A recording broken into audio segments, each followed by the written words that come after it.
Hey everyone, welcome to episode 3 of The Path to Vocal Mastery. I'm Marnell Sample, and this is, say your name. Muhammad Ali, Phil Moufarrege from growthevoice.com, and Marnell's a good friend of mine. Take it away. That's right. So, on today's topic, we will be covering the infamous thing that you've had a question about. Vowel modifications. We're going to go into what they are, why we use them, and have some examples of how they actually work in songs. So, make sure you watch the whole thing. Okay. So where would you like to start, my friend? All right, so let's start by talking about what vowel modifications actually are. You can get the ball rolling. All right. Okay, so the simplest way I could explain this is when we say certain vowels or words, as we say them higher and higher and higher, they take on a different sound. So if I say the word father in this range, it will sound different if I do it higher. Father! Father! Father! The R in that sound becomes a different sound. I don't go, ah, ah, ah, ah. I don't hold on to that sound. It ends up changing. Now, what would you like to add on to that or change about that or add on to it or whatever? I think you just about summed it up, but I would like to add this one thing, which is you do have to realize that you have a spoken version of vowels and then also the sung version of vowels, and that's a lot of what Phil is getting at here. Is that once you start singing a vowel, even the same vowel, it sounds different in different parts of your range. The way it sounds low is not the same way it sounds in your middle range, and it's not the same way it sounds in your really, really high range. And if you aren't aware that it's going to sound different in these different parts of your range, then you will often end up fighting your voice and not realize, why am I fighting? Why is it so hard? Okay, so now let's talk about some of the reasons that we do vowel modifications. One of the reasons is just simply to help you to alleviate throat tension. Another one is they can also, surprisingly, make it easier to sing heavier or lighter depending on how you shade your vowels. They can also give you access to different tonal colors in the voice that you can use with, for various interpretation purposes. And they also definitely help you to find your head resonance as you go higher. So is there anything else you would like? Okay, so what we're going to do now is we're going to show you in a song where you would need to do this and how it works. And we're going to use the Beatles' Yesterday, since I'm pretty sure you've tried to sing this before, and I'm pretty sure you know how you struggled with certain parts and struggled to get the right tone and the right sound and the right volume level. So that's where all this vowel modification stuff comes in. So Phil, if you would fire it up, you're going to hear both of us singing these lines. You're going to hear Paul McCartney singing it first, a couple of lines. You're going to hear Phil singing it. Then you're going to hear me singing it to see how it sounds in each of our voices. And then we'll explain what we're doing. Alrighty. Yesterday, all my troubles seem so far away. Now it looks as though they're here to stay. Oh, I believe in yesterday. Okay. Alrighty. So let's take it away. Do you want to go first? I guess I can. So, yesterday, all my troubles seem so far away. Now it looks as though they're here to stay. Oh, I believe in yesterday. And now you go. All my troubles seem so far away. Now it looks as though we're here to stay. Oh, I believe in yesterday. And you had to go and give it a beat, didn't you? Okay. So many of you have probably struggled with that starting line before, and this is what we did. So the yesterday, you probably don't struggle with that part too much, but the all my troubles seem so far away. You probably missed what I did there. I did seems so instead of seems so. That's going to make the voice want to go loud, and it makes it a little bit harder to control. I went seems so, like a O, almost like something between O and U. Seems so far away, and even that far, it's kind of like a far, almost like a O a little bit there with the R instead of far, far away, and that kind of helps to keep the volume restrained. Phil, you did something similar. I'll show you what I would have done when I was first trying to learn singing, because that goes up to, or is it the F or something? F. Yeah, the F. That's kind of where I topped out in my range when I was first singing, and that like I would have had to just shout all the way up there. So I would have had to approach it like without modifications. It would have been more all my troubles seem and getting tight on the E. Seem so far, and then you're already screwed up. Like, people worry about that top note, but you've already screwed it up 3 notes before that. Mm-hmm. So one of the things that I'll show you kind of how I'm doing it. Where are we? What's the first note? Where is it? Hear this note. All my troubles seem. I'm really kind of getting in. All my troubles seem so far away. I'm kind of slurring my way through it to find a relaxed throat position without any tension here. And because I'm doing that, the vowel ends up changing slightly to find that free kind of way of singing it.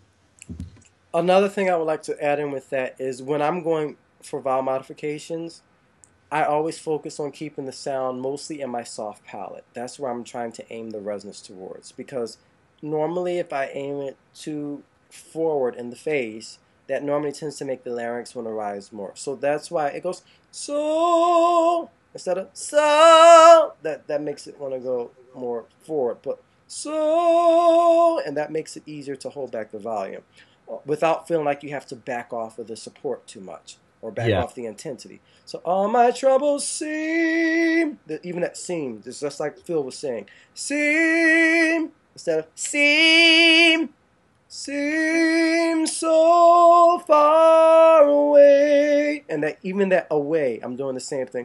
Away, I'm not going away, away, is what I'm saying. Away. You can also control it with the facial position, because if you want that mellow tone, you sing it through almost like the lips won't go into this seen so far. You don't want to go for that kind of that thing. So seem so far away. Yes, and exactly like that. So what did you want to add on to it after this? Well, since Paul McCartney often sang this song in different keys, we're also going to show you the same line 2 keys higher in the live version that he did. I'm not sure where this one was from, but it's what is this one? The 1966? 66, I think. I've in got Berlin. It up.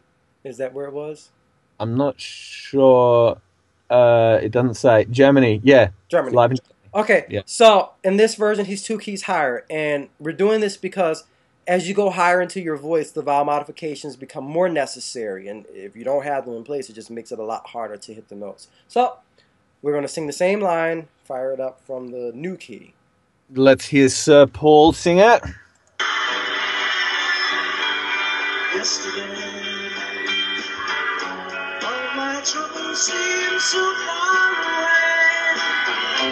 I need a place to hide away. He's singing a different part. I know, I was going to say he's singing different lyrics. I see a place to hide away. All right, we can do it with the original lyrics so I can hear, because it has the seams, So, yesterday, all my troubles seem so far away. Now it looks as though they're here to stay. Oh, I believe in yesterday. Now you go. All my troubles seem so far away. Now it looks as though they're here to stay. Oh, I believe in yesterday. Now, one thing you might notice is that in this hierarchy, both of us had to use a little bit more intensity, but Phil especially had to use a little bit more intensity than I did. So you might find that for each individual voice out there, there is no set particular intensity. Like Paul McCartney had even less intensity than I did. Yeah, That's just, Paul. Yeah, that's a good point, man. Because Paul McCartney, I've loved singers that like to sing "Let It Be," and Paul can stay in this super thin tone all the way up, but not everybody's voice wants to respond like that. Your thin tone might be different to Paul's thin tone. Like when I sing in a thin tone, it's thicker than his, and when you sing in a thin tone, it's different too. Is yours thinner or thicker or what? It can Louder, is normally thicker than his, but it can also depend on the day for me, and also depend on my mood for the day, exactly how thin I can take it. Like for instance, it would be my normal tendency is to go. So yesterday, all my troubles seem so far away. Now it. What are the words? I lost now it looks as though they're here to stay. Yeah, so that's easier for me to do. If I want to hold it back more, even using the vowel modifications, it takes a little bit more working with to get it to hold back more. But that's more where my voice naturally wants to go. That's still not me singing open. I can do it the open way without really using the vowel modifications. All my troubles seem so far away. That's without the vowel modifications. That's to get it to go louder, but you know that's not really appropriate here because that's the wrong color for this type the of mood of the mood of this song. Yeah. So that's the whole point of this is we want to give you choices. This isn't about sounding like an opera singer, because that's what the main complaint about vowel modifications is. Okay. So basically what we did there with the vowels is exactly the same thing that we did in the previous example that was lower. It's just that it's in a higher key now, so it feels a little bit more exaggerated. So all my troubles seem so far away. That's what I'm thinking in my mind. All my troubles seem so far away. Far. That's like almost like an O a little bit. It's not far. It's far away. One thing too. Sorry, what were you going to say? No, that was it. Okay, one thing too was doing the vowel modifications gives you an anchoring into the sound. It really ties you into support, so it can help you add weight to the sound, or in this case, contain the sound without leaving full voice. So when you get into what was it? All my troubles seemed. So the E there, you can hear the seemed. It has like a under it, so it doesn't get too thin. Like seemed and get stuck in that sinus area. All my troubles seem so far out. I'm in full voice. It's not straining, but it doesn't sound right. Okay, so I'm using all my troubles seem so far away. And he's keeping the jaw relaxed when he does that too. That's also part of it. Good Just point. simply keeping the jaw relaxed in and of itself helps the vowel modifications to kick in a lot. And that's the point, is these things are natural, they're not contrived. The voice wants to move the vowels as you go higher. It wants to do these things because that's the way it naturally will work. So I think, all right, so now we're going to sing the bridge section of the song and show you how the tone and vowels change in that section. So let's hear Paul do it first. Why she had to go, I don't know, she wouldn't say. I said something wrong, now I long for yesterday. All righty, you want to take it away, bro? Why she had to go, I don't know, she wouldn't say. I said something wrong, now I long for yesterday. All right, now where's it start? Hang on a second. Why? Why she had to go, I don't know, she wouldn't say. I said something wrong, now I long for yesterday. Very nice. Now, I want to point out something there because Phil actually sang that last line differently than the way Paul did, and this is a good distinction to make out. Yesterday, he kept the vowel more open. Day, and you can do that, and it gives it a different character. Whereas Paul McCartney sang the vowel more closed. Day, he sang it more like that. Day instead of day. Yesterday.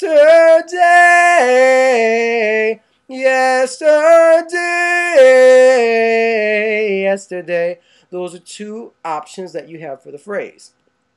If the open way is giving you trouble and making it hard for you to control the voice, then do it the more closed way, more like D. And that will help you to get a little bit more dynamic control over the voice and feel like you can harness in on it a little bit more. But once you're in control of your voice, you can do either one, and it just becomes an interpretation option that you have open to you.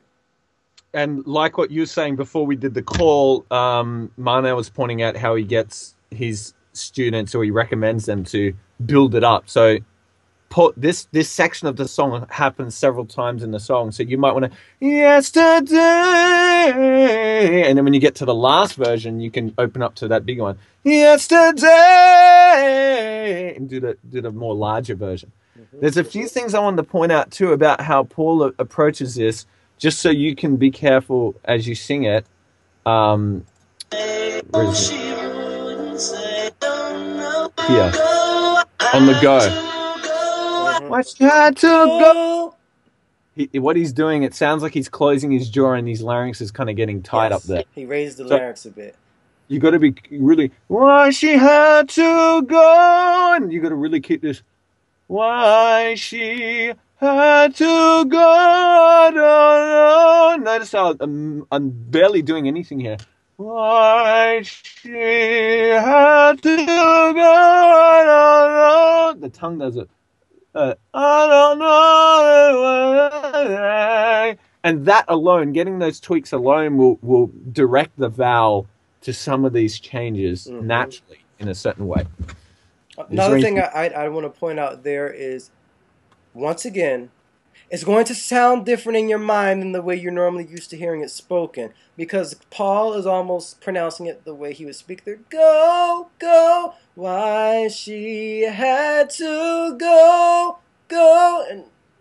And that's kind of the way a lot of you are probably thinking of it, the way you would speak it. And it's going to sound more like a go, go, go, instead of go, go. It's going to sound almost like it's going towards ooh a little bit, almost. Go, I don't know, she wouldn't say. And what that does too is that helps, because a lot of you are always thinking about mixed voice and things like that. It helps you thin that sound up and get it up higher up here. So, do you know what note that was on the go? Go, F, fa. F, all right. Go. If I go go like that, go, go. He'd have the vowel modification kick in. I'm going O to U.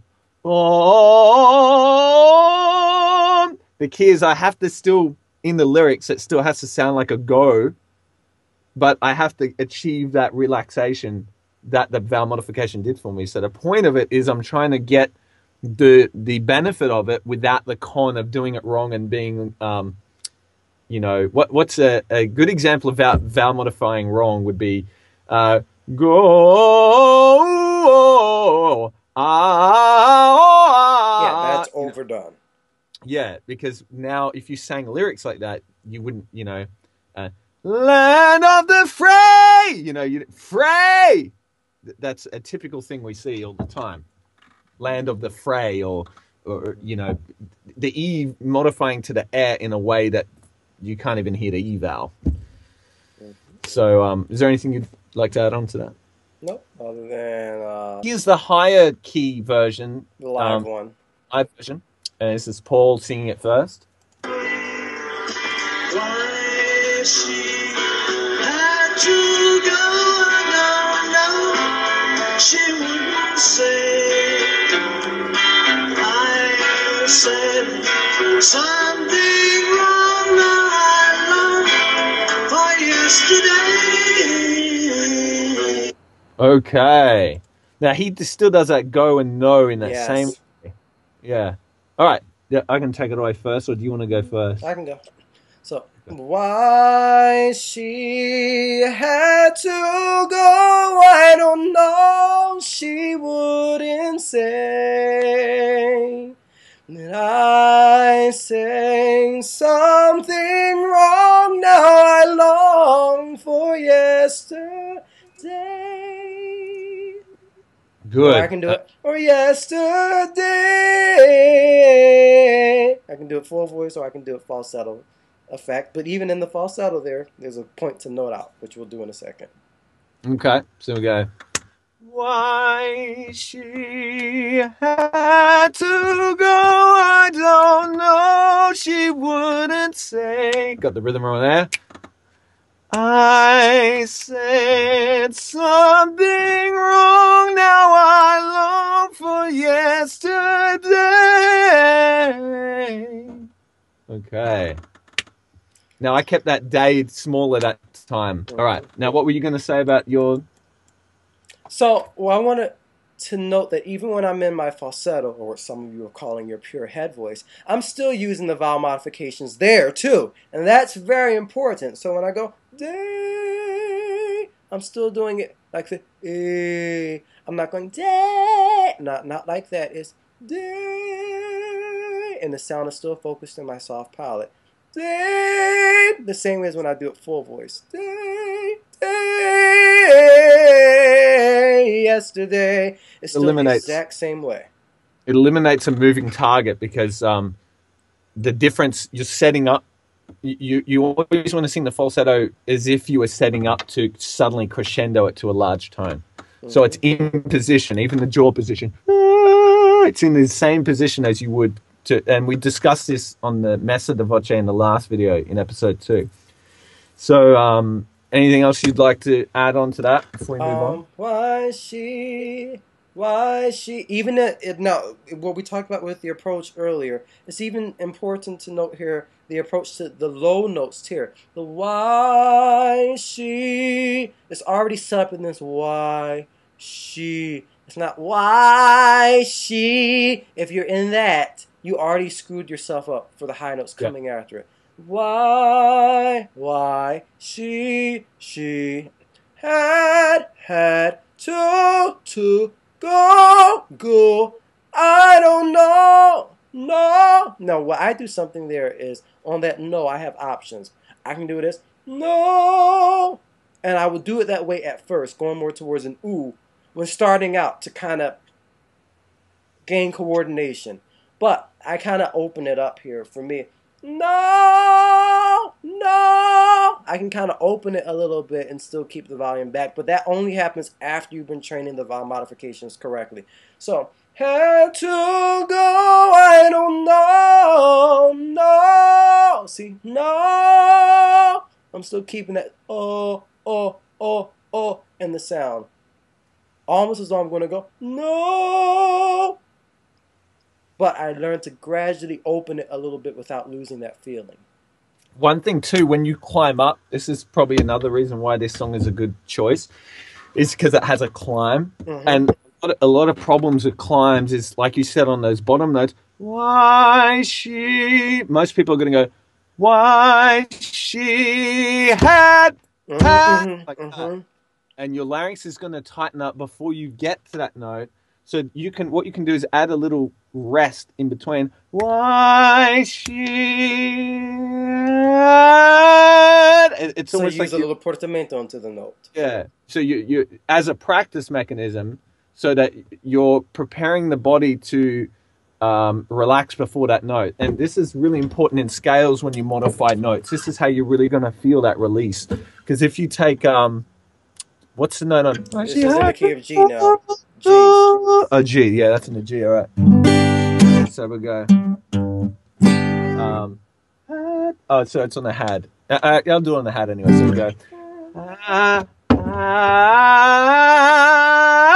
Like that. So I'll go to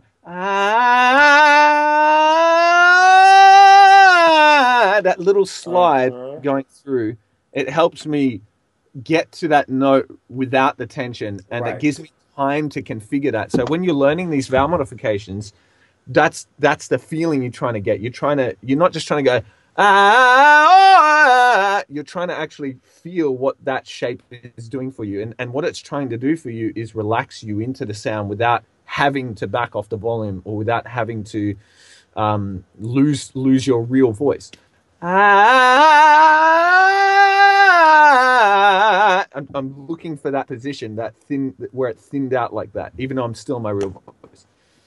So yeah, anything to add on to that, my friend? Let me see. Until go, I don't know. She wouldn't say. I can't think of anything else. I say some. That wrong. That one was interesting because he opens that note a little bit more in his voice. You open it more in your voice, and I also open it in my voice too. Because we all let that note open up. Something wrong, wrong, wrong. Like wrong, wrong. It's not. Something wrong. That's a softer version of it. Yeah, there he's keeping it more close. Something wrong, wrong. That's keeping it more close. But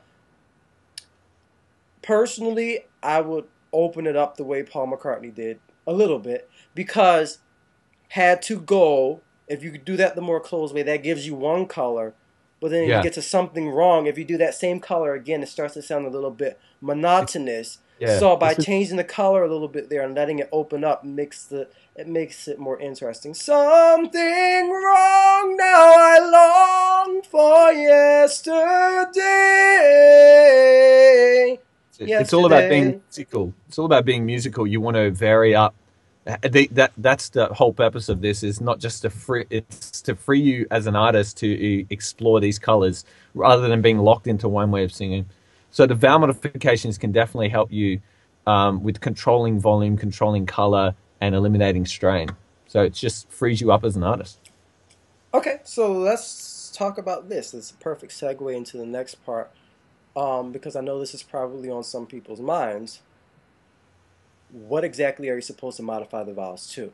We kind of hinted at this a little bit and showed it in the specific lines, but let's see if we can give some general guidelines for each of the vowels. So how about we start with the ah first. How do you think of dealing with the ah as you go up the scale? See how that goes? And I'll go ah,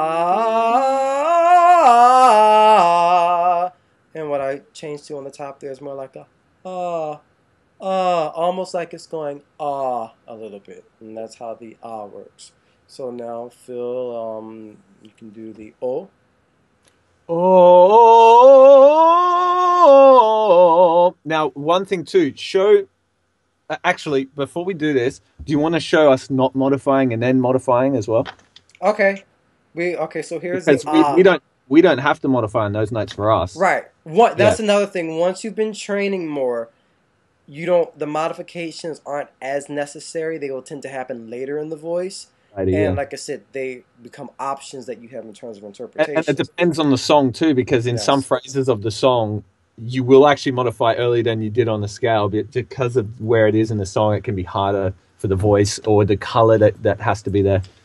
So if I'm going for a lower intensity, I will modify it the way I did. If I'm going for a greater intensity, I'll let it stay more open. So, like that.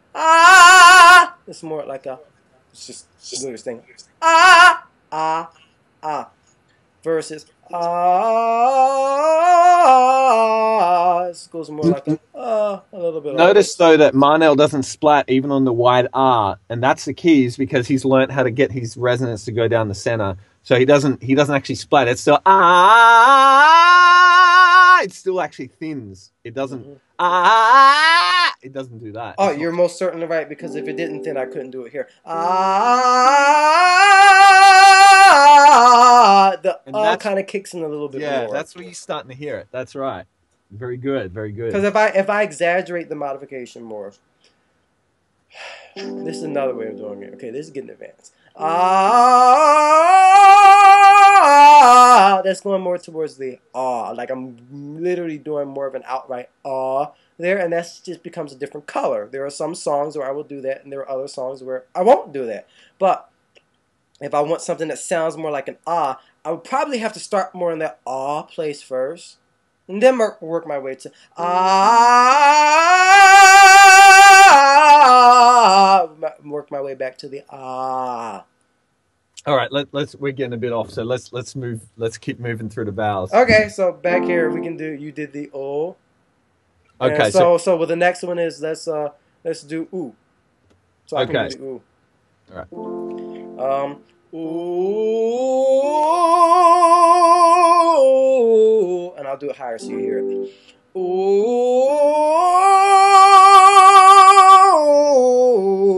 and the ooh kind of goes towards a ooh as you go higher, almost like the that's interesting. As you a think book.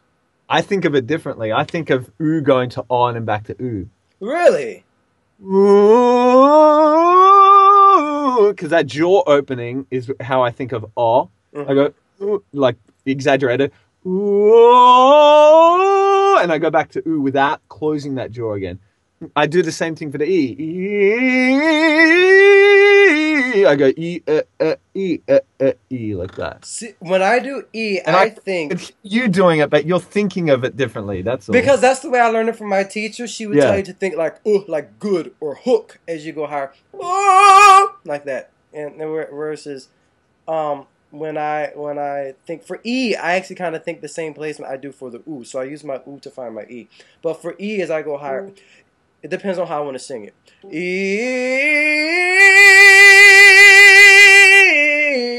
I'm keeping the sound of my soft palate, like really aimed towards the soft palate. I think, but can I interrupt you? I think you made a good point about, there's two things actually I wanted to comment on. Firstly, some people just for whatever reason are lucky and they naturally kind of have these down in their voice. And I think that is a good point on how I was thinking of the way I get to the vowel. I think of it differently than the way Marnell thinks of it to get to the vowel. Whatever the way you think of it, as long as you get to that same goal of alleviating tension, getting the goal you want for the sound, which is to keep that sound that you're after without bringing in attention. And the second thing was how you said it depends how you want to sing it. Because different songs, you got to sing it the vowel differently to get the sound you're after. And so the goal becomes, well, how do I get this sound without tension? And that's that's the point of these vowel modifications. It's to not say the E always has to be woo. Right. That's not what we're trying to do here. It's not woo. It's not that. It's okay. What was that? All my troubles seem so far away. How do I sing far that sounds, suitable for the song? I don't want to go, my troubles seem so far away. I want to keep it far away. I want to keep it making sense in the context of the song. So that's kind of what we're trying to do here. Well, with what you said there, I want to show a wrong way of singing an E and then other options that I use sometimes. So if I do this, this is wrong. E. That's keeping the throat tight like this the whole time and not letting any modification kick in. And if I speak with that tension, it sounds like this. Now if I let some modification kick in. E. Now if I want to sing it brighter, I can do it brighter, but without going to this that I did earlier. But watch, just like this. E.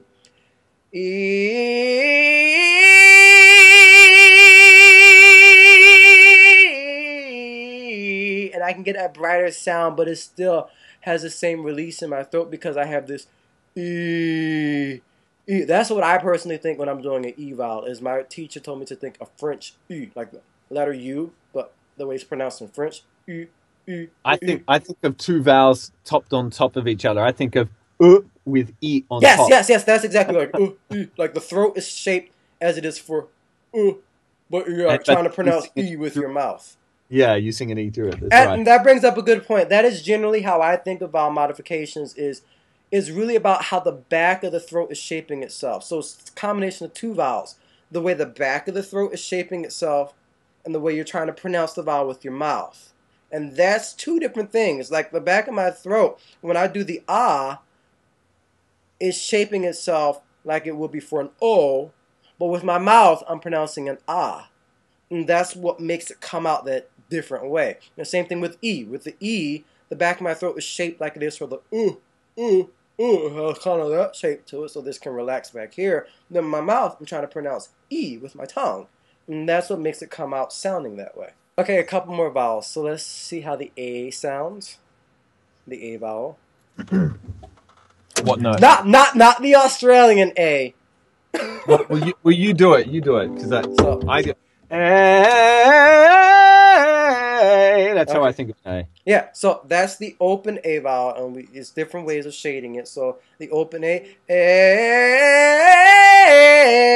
and then there's a closed A. That's closer to E. It's like that. Instead of it's just a different way of shaping the vowel, and it gives a different like kind day. of character. Yesterday. Yeah. Yesterday. But I can even take that and shade it brighter if I want to. That's a slightly brighter shading of the vowel versus.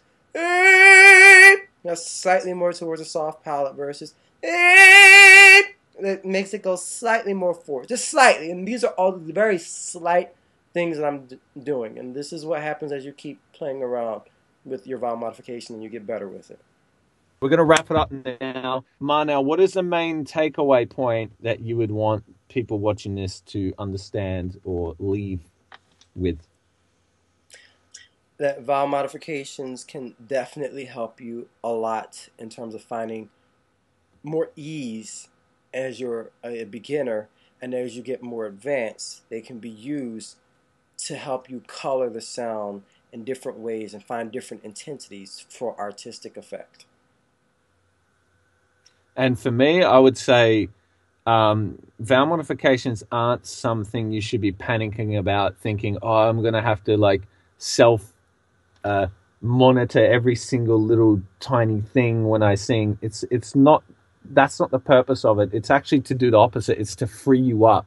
Initially, when you're training with a very capable teacher, not just any teacher, but a very capable teacher, initially it may take some time to really, and a lot of strenuous detail and paying attention to get this right. But once you understand the feeling of what it does, once you understand the feeling of where that goes, then your body will naturally want to search out that feeling by itself. It would naturally want to shift that resonance and move the vowel in a certain way. And then you get to just, it frees up your mind, and then you get to just go, okay, now I want to kind of control this a little bit more, and I want to think about this in more detail. And that's kind of what Marnell was talking about, where you get to change the color of a song by changing the vowel. It gives you that freedom. So these are things that are very subtle, and most people tend to approach them the wrong way. So that's why we're here. That's why we're making these videos, and that's why we teach. So head over to our websites and book a lesson with us, and we'll show you these things step by step and how it relates to your voice. Yes. That is the very important part, is that it is definitely going to apply to each person's voice in a slightly different way, and you more than likely will need help in terms of getting it down, because it is a lot of very fine, detailed work that needs to be done to really master this correctly, without tightening up the throat, without going excessively in one direction to the point where it really sounds muffled, or without doing any type of excess like that. It really is very detailed work. If it sounds there's one last misconception is a lot of people say like, oh, well, I heard that if it's free, you shouldn't even need to think about this stuff. It should happen naturally. And it's like, well, singing should be natural, but it just ain't for a lot of people. So getting it to be natural takes time. Some people struggle to just open their mouth freely. So we can't just say, it should be a natural thing. Don't worry about it. It's not the case. I get many people who don't even know how to take in a breath without tightening up. So that's why these things need to be taught. Some people it's going to be natural. Some other people it isn't. And the best singers tend to do these things whether they know it or whether they don't know it. So that's what I would like to leave you with. And I want to thank you for watching, and thank you, Marnell, for having me on again on your channel. You're welcome. I'm sure everyone loves it. Yeah, cool. So I'll let you sign us off. It's your channel. You sign us off. Alrighty then. So if you haven't already, be sure to subscribe to Phil's channel and also to my channel, and also be sure to sign up for our mailing list, because we also give special information to our email subscribers that we don't share on our YouTube channel. So be sure you do that also. Feel free to comment beneath the video and tell us what you think, what you liked about the video, what you found most helpful. And we do reply to all of the comments. So yes, absolutely. All right. So sounds good. Cool. Have a blessed day, everybody, and take care. All right. See ya. Woohoo! Crazy man. You should have seen him before this call. He's lying.